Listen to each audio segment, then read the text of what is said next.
Okay sir. அப்புறம் நல்லா இருக்கிறீங்களா? நல்லா இருக்கு, நல்லா இருக்கு. நல்லா ஒரு வாழ்க்கைக்கு எப்படி சொல்றது, நீங்க வந்து ஒரு விலைக்கேத்துற மாதிரி தான்.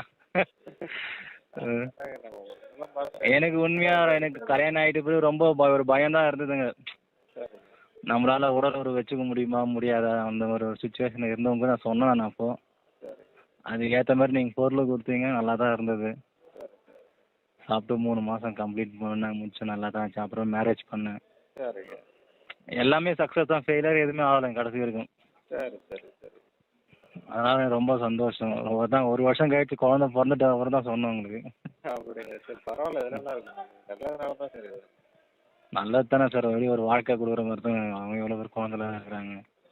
நிறைய பேர் உங்களுக்கு அப்புறம் நிறைய பேர் எடுத்து நிறைய பேர் குழந்தை பெற்று இருக்கு. அதெல்லாம் ஒன்றும் பிரச்சனை இல்லை. மருந்து வந்து ஒரு நல்ல கேரண்டி நம்ம பண்ணி தரோம். அதுக்கேற்ற மாதிரி அது வேலை செய்யும். இல்லை நீங்கள் சுத்தமாக இருக்குது உங்கள் மருந்து. உண்மையாக சொல்கிறேன், நான் சாப்பிட்டது கிடையாது இது எங்குமே. ஆனால் நான் சாப்பிடும்போது நமக்கு அந்த உடம்புல அந்த ஊறும்போது நம்மளோட ஃபீலிங் தெரியுதுங்க நம்மளுக்கு.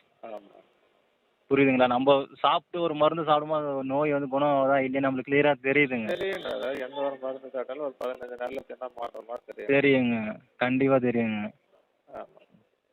எனக்கு இப்போ லேகியம் மட்டும் நான் சாப்பிடணும்னு இருக்குது சார். சொல்லுங்க, பணம் சேர்க்கிறோம். சரிங்க சார், நான் சொல்கிறேன், நான் கேட்டு உங்களுக்கு. சரிங்க.